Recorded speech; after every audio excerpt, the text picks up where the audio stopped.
Nós estamos hoje na fonte de Harod, o lugar identificado na Bíblia, lá em Juízes, no capítulo 7, como sendo o local onde Gideão traz o seu exército, já reduzido de 32 mil para 10 mil homens, e daqui ele vai sair com apenas 300, aqueles que passamos a nos referir como os 300 valentes de Gideão.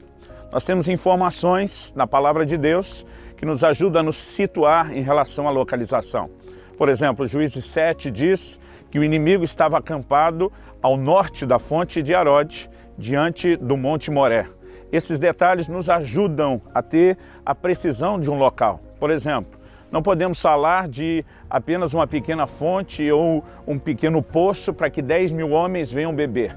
Isso também nos ajuda a eliminar outras fontes da região e o próprio governo, historiadores, estudiosos acreditam e apontam ter sido este o local onde Gideão escolheu para fazer essa peneira e sair daqui com seus valentes.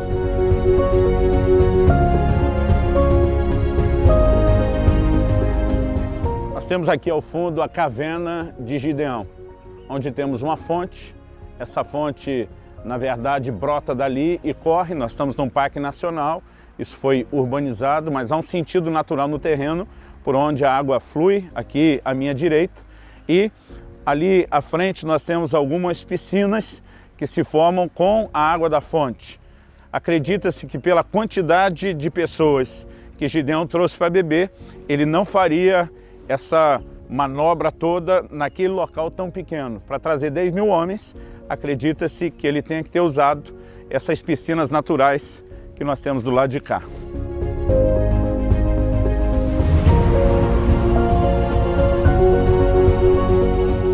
Em Romanos 15:4, a palavra de Deus diz que tudo quanto foi escrito para nosso ensino foi escrito.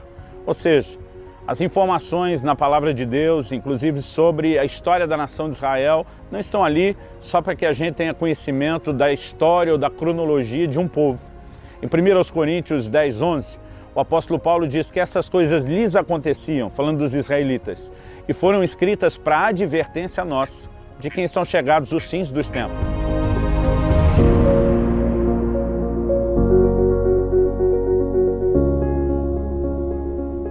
Aqui, à minha esquerda, nós temos as piscinas que se formam com a água que vem da fonte da caverna de Gideão.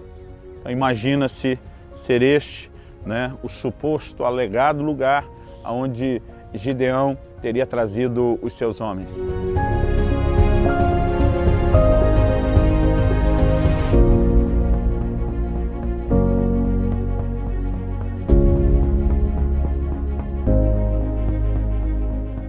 A palavra do Senhor nos revela que 135 mil midianitas e amalequitas estavam acampados no vale de Jezreel.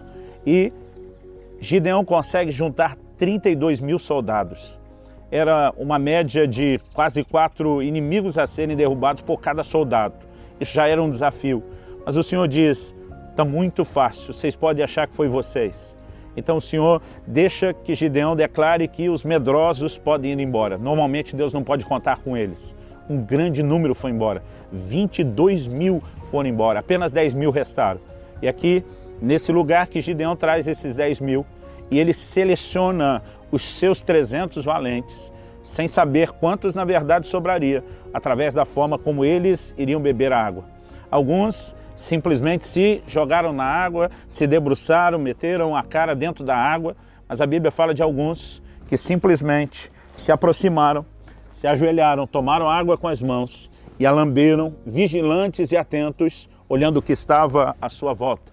Era o tipo de gente que entendia que mesmo na hora de repor as suas forças, ainda estava em guerra. A batalha ainda continuava.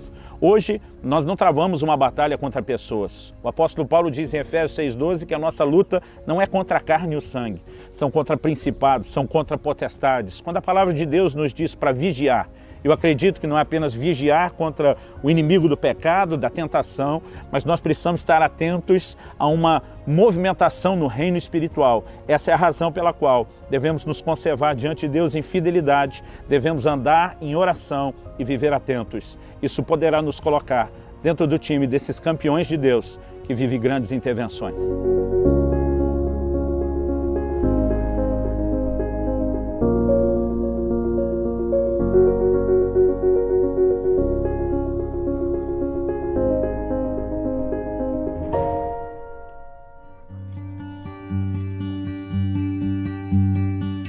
Esse é um lugar onde nós não podemos desassociar a história de Gideão.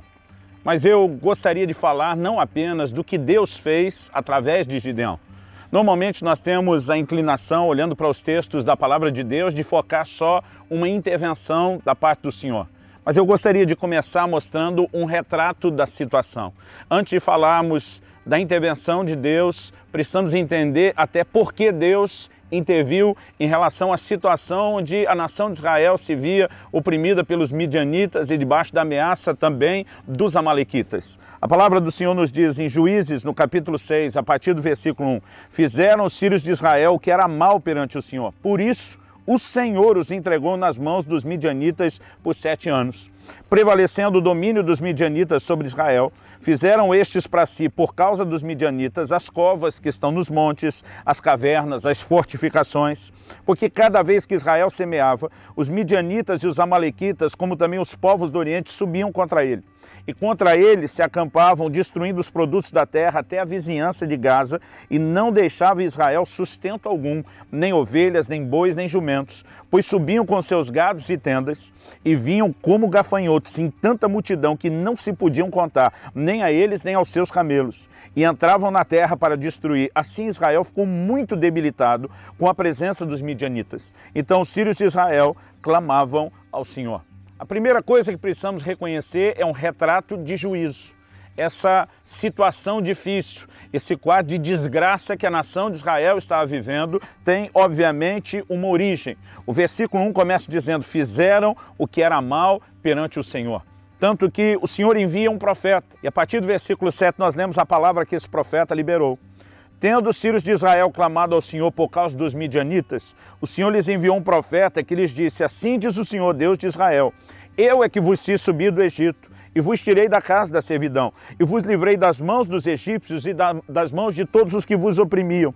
Os expulsei de diante de vós e vos dei a sua terra. E disse, eu sou o Senhor vosso Deus, não temais os deuses dos amorreus em cuja terra habitais, contudo, não destes ouvidos à minha voz.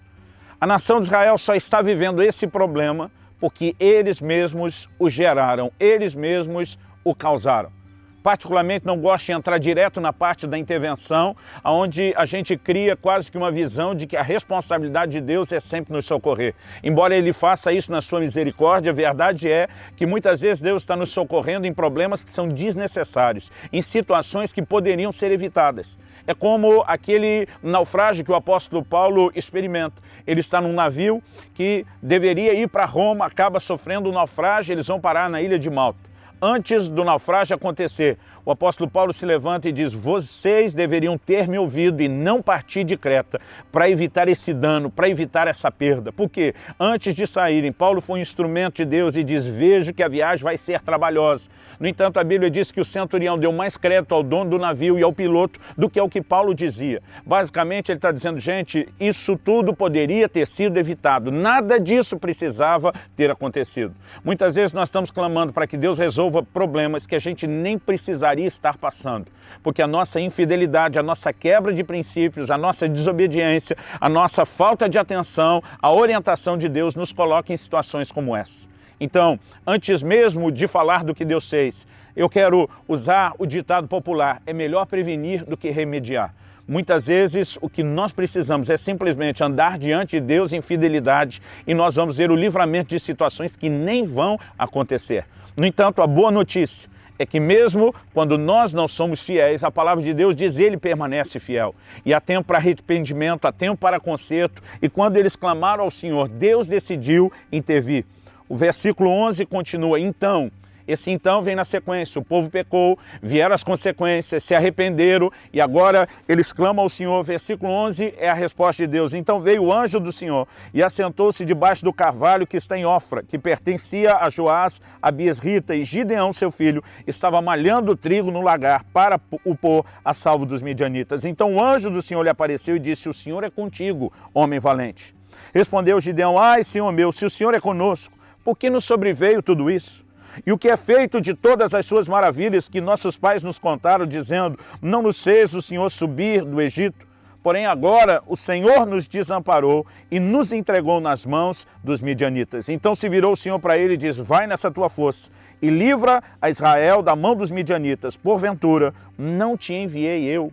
O que nós percebemos aqui é que Gideão tem duas perguntas. A primeira delas, nós temos uma resposta clara. Quando ele pergunta por que nos sobreveio tudo isso, o texto está mostrando: por causa da infidelidade. O povo se apartou de Deus, o coração se distanciou de Deus. Mas nesse momento em que o coração do povo se inclinava ao Senhor, Deus poderia intervir. Agora, há um outro clamor: o que é feito das maravilhas que nos contaram nossos pais. Gideão está demonstrando ser uma pessoa, e nós vamos falar sobre isso daqui a pouco, que acreditava no sobrenatural, na intervenção do alto e no que Deus podia fazer. Mas antes mesmo de entrar nesses detalhes, eu quero chamar a sua atenção para algo. Falamos de um problema, eles estavam sendo oprimidos pelo inimigo, falamos da razão do problema, isso tudo aconteceu e foi gerado pela própria infidelidade deles, e o início da restauração vem a partir do arrependimento e do clamor a Deus. Eu gostaria que a gente pudesse olhar para Gideão como esse instrumento que Deus escolheu. Não te enviei eu, o Senhor está dizendo: eu escolhi, eu estou enviando você. O que é que Deus viu em Gideão? Algumas coisas que a palavra de Deus nos mostra. Em primeiro lugar, quando ele faz a segunda pergunta: o que é feito das maravilhas que nos contaram nossos pais? Nós temos aqui o clamor de um inconformado, de alguém que praticamente está dizendo ao anjo do Senhor: cadê as manifestações do sobrenatural que gerações antes de nós tiveram?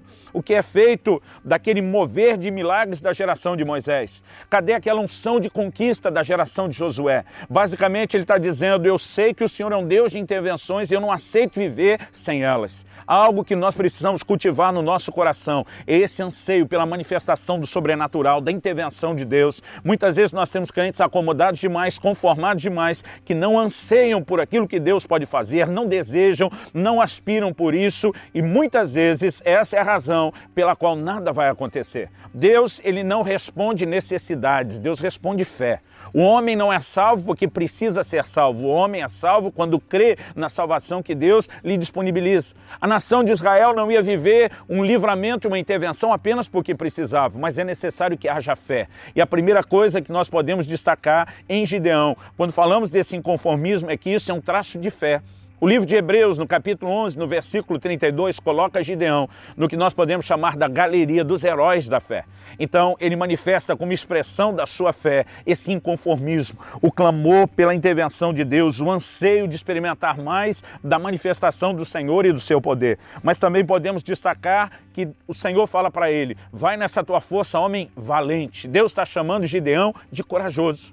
Agora, eu já vi pessoas falarem de Gideão dizendo que ele era medroso, porque ele estava malhando o trigo escondido. Gente, isso não é medo, isso é inteligência. O inimigo era muito superior, né, nos seus armamentos, na quantidade, em tudo. Então era inteligente tentar poupar o material da colheita fazendo isso escondido. Agora Deus olha para ele e o chama de alguém valente. Provavelmente Gideão não se via da mesma forma como Deus o via.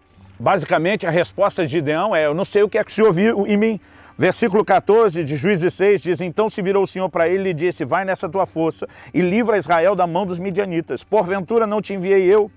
E ele disse: ai, Senhor meu, com que livrarei Israel? Eis que minha família é a mais pobre em Manassés, eu o menor na casa de meu pai. Tornou-lhe o Senhor: já que eu estou contigo, ferirás os midianitas como se fossem um só homem. Ele respondeu: se achei mercê diante dos teus olhos, dá-me um sinal de que és tu, Senhor, que me falas. Interessante, o Senhor, quando fala para Gideão: você é o meu escolhido, é aquele que eu estou enviando, eu vejo em você coragem e valentia. Você vê um Gideão que parece desmerecer.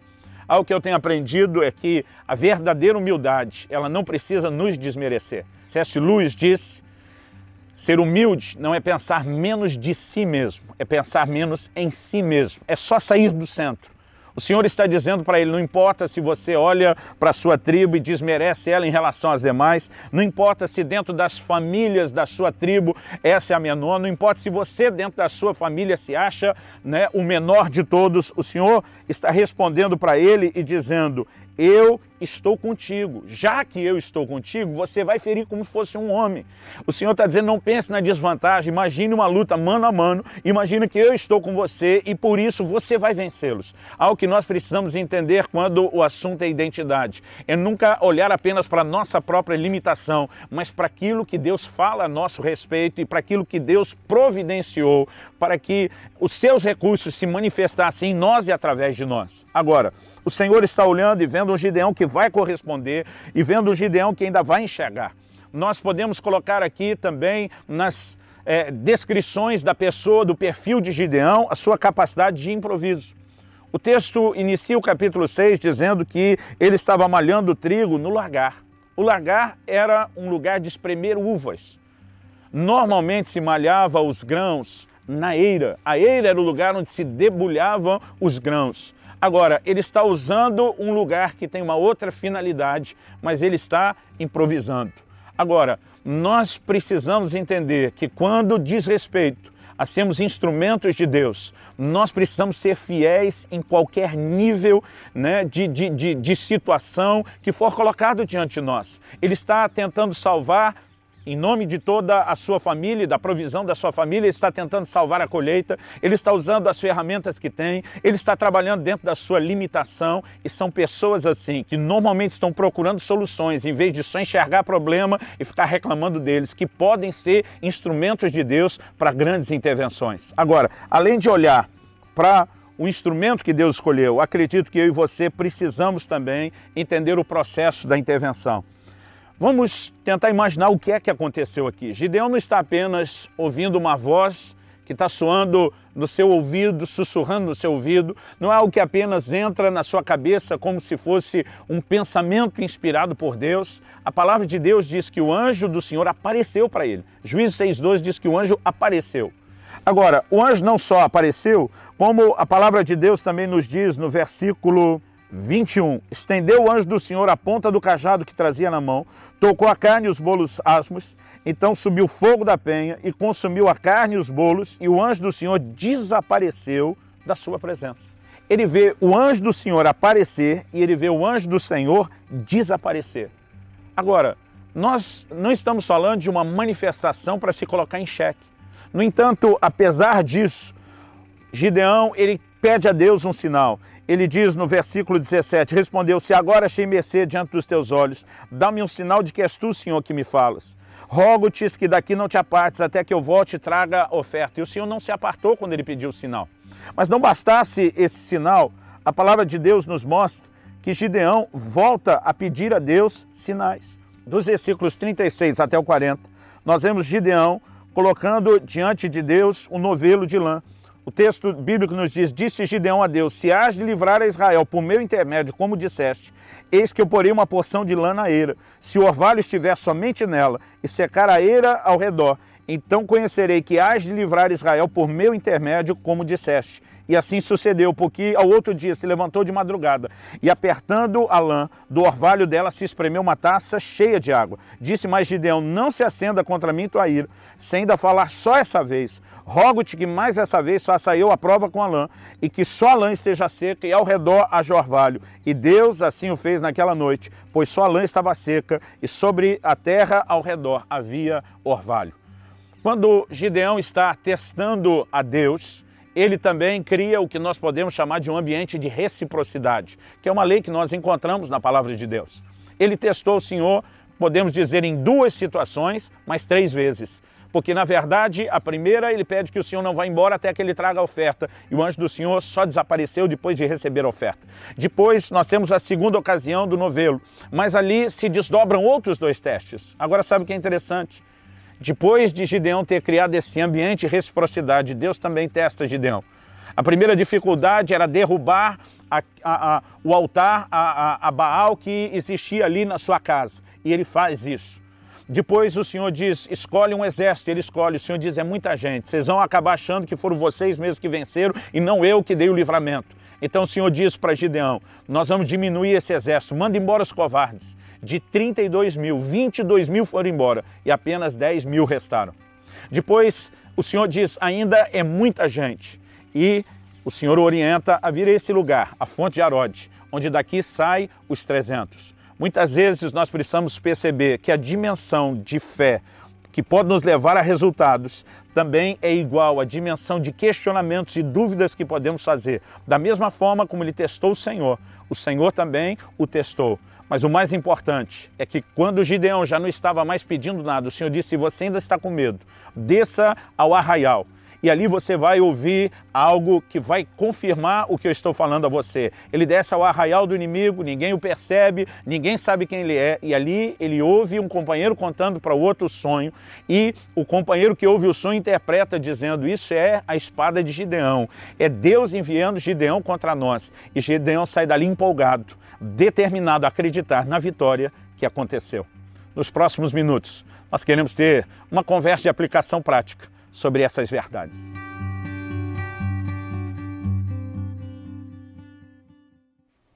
Que história inspiradora essa a de Gideão. Nos mostra que Deus pode mudar a história não apenas de uma pessoa, mas de uma nação e de uma geração. E o fator fé para atrair a intervenção de Deus é inquestionável aqui. Já falamos nisso durante a palavra e vamos tentar trazer algumas aplicações. Mas primeiro, acredito que vale destacar o fato de que o povo começa a reconhecer que a distância deles do Senhor os levou para aquele lugar, para aquela condição, depois de uma advertência do profeta. Né? Então, arrependimento ele precede a intervenção de Deus quando o problema foi gerado por pecado. Não tem outro caminho. Né? Não dá para a gente ignorar essa parte. Quando o Senhor diz lá, se o meu povo, que se chama pelo meu nome, se humilhar e orar e buscar a minha face e se arrepender dos seus maus caminhos, o contexto ali é que eles teriam sido desterrados por causa do pecado. Então o caminho para a restauração era eliminar o pecado e era arrependimento. Colocado esse fundamento, que não tem conserto, milagre de Deus, onde há pecado se não houver arrependimento, nós podemos valorizar um pouco alguns elementos, como por exemplo a fé. Dentro do terreno da fé, falamos que era até uma expressão, é a forma como nós conseguimos nos enxergar. No momento em que o anjo do Senhor olha para Gideão e o chama de homem valente, ele meio que começa a se diminuir a si mesmo. Né? E eu disse que nós não podemos confundir humildade com mediocridade. Falei isso numa outra frase do C.S. Lewis, que humildade não é pensar menos de si, é pensar menos em si. É só a gente olhar para Jesus, que é o maior exemplo de humildade. Né? Ele diz, aprendei de mim, que sou manso e humilde de coração. E você nunca vê Jesus dizendo, eu sou fraco, eu não posso, eu não consigo. Ele nunca se desmereceu, pelo contrário. Né? Ele se coloca diante do povo e diz, o Espírito do Senhor está sobre mim, porque me ungiu. Né? Em outras palavras, está dizendo, eu sou o cara, o enviado de Deus para resolver a sua situação. Mas também, nós não vemos ele pensando tanto nele. Ele diz, eu só falo o que eu ouço o Pai falar, eu só faço o que eu vejo o Pai fazer. A vida de oração mostrava a dependência dele de Deus. Então, a gente precisa parar de confundir humildade com a mediocridade de se desmerecer e de dar desculpas.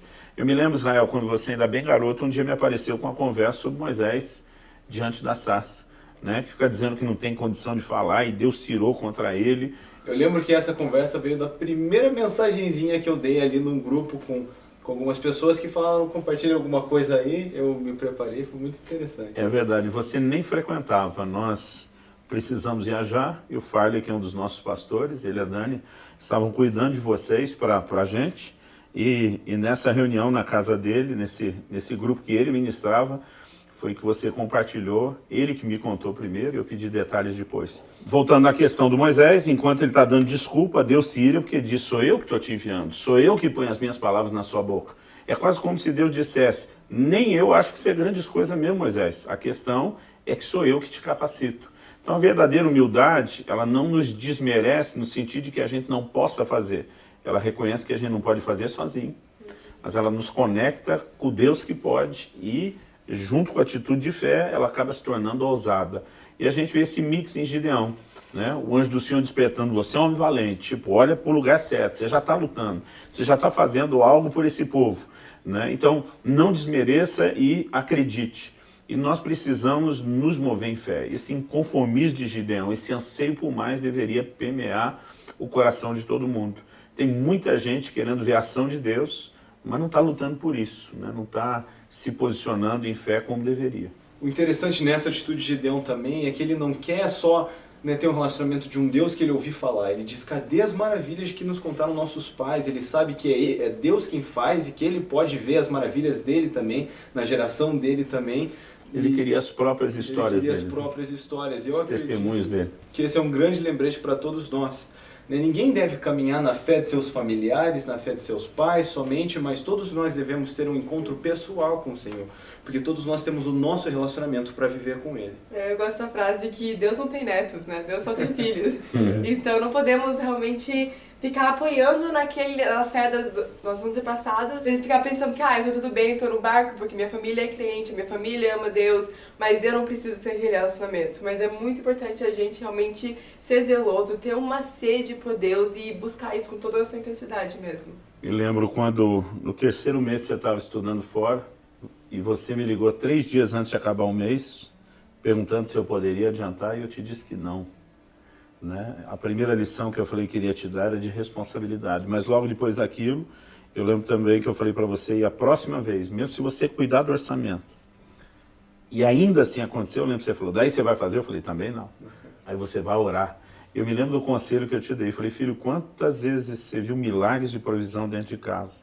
Você falou, vários. Eu falei, pois é, está na hora de você descobrir o seu Deus, e não só o Deus dos seus pais. Né? Todos nós precisamos disso. Eu lembro, eu achava fascinante ouvir as histórias do meu pai, ele contando os milagres, as intervenções de Deus, e eu ficava uau, uau, até que chegou o dia que eu tomei a decisão, cadê na minha vida aquilo que eu ouço dos pais? Né? E era essa fome de Gideão pelo sobrenatural, que é parte de uma expressão de fé e que atrai o mover de Deus de maneira inevitável. É tão interessante ver como Deus chama Gideão, mas ele não estava parado esperando algo sobrenatural acontecer sem fazer a parte do natural, sem ser responsável nisso, né? Ele já estava ali envolvido fazendo o melhor dele no trabalho. E quantas vezes a gente olha para coisas tão naturais como trabalhar, estudar, e a gente não tem empolgação necessariamente de ser fiel, mas Deus está olhando para a forma que a gente pode fazer isso. Nessa palavra de Deus que a gente fala que a gente tem que fazer tudo para a glória de Deus, então existe sim uma forma para fazer tudo que pode ou não glorificar o nome dele. Então eu acredito que Deus realmente viu em Gideão esse coração de excelência, de querer agradar, de já estar envolvido e fazer algo com o que a gente já tem nas mãos. Na verdade, na Bíblia toda, nós vamos ver Deus chamar ninguém que estava fazendo nada. Uau. Deus sempre, quando chamou alguém que estava trabalhando. Né? Eu acredito quando Deus olha para um desocupado e diz, se você já não se dedica agora, no nível natural, não dá para contar com você depois não. Né? Mas de Gideão a gente pode dizer de alguém que não só está trabalhando e sendo responsável, mas lutando pelo melhor do seu povo. Né? Eu acho que a liderança começa nas pequenas coisas, o anseio e a predisposição a Deus também. Bom, cada um de nós precisa entender a importância de viver o sobrenatural, de não se conformar sem ele, de alimentar no nosso coração o anseio de fé e somando essas verdades. Arrependimento, quando o problema foi gerado em pecado. Fé, sempre em toda e qualquer circunstância. E o anseio por ver cada vez mais de Deus. Isso certamente vai nos colocar num lugar de atrair a intervenção de Deus, naquele nível que talvez já não esteja acontecendo mais, ou que muitas pessoas não estejam vendo, mas que pode permitir que Deus volte a agir da forma como Ele gosta de agir nas nossas vidas, deixando suas marcas e as evidências da sua grandeza, do seu poder e do seu senhorio. Que Deus te abençoe, que Ele inspire a sua fé e que você possa viver mais daquilo que Ele tem para você.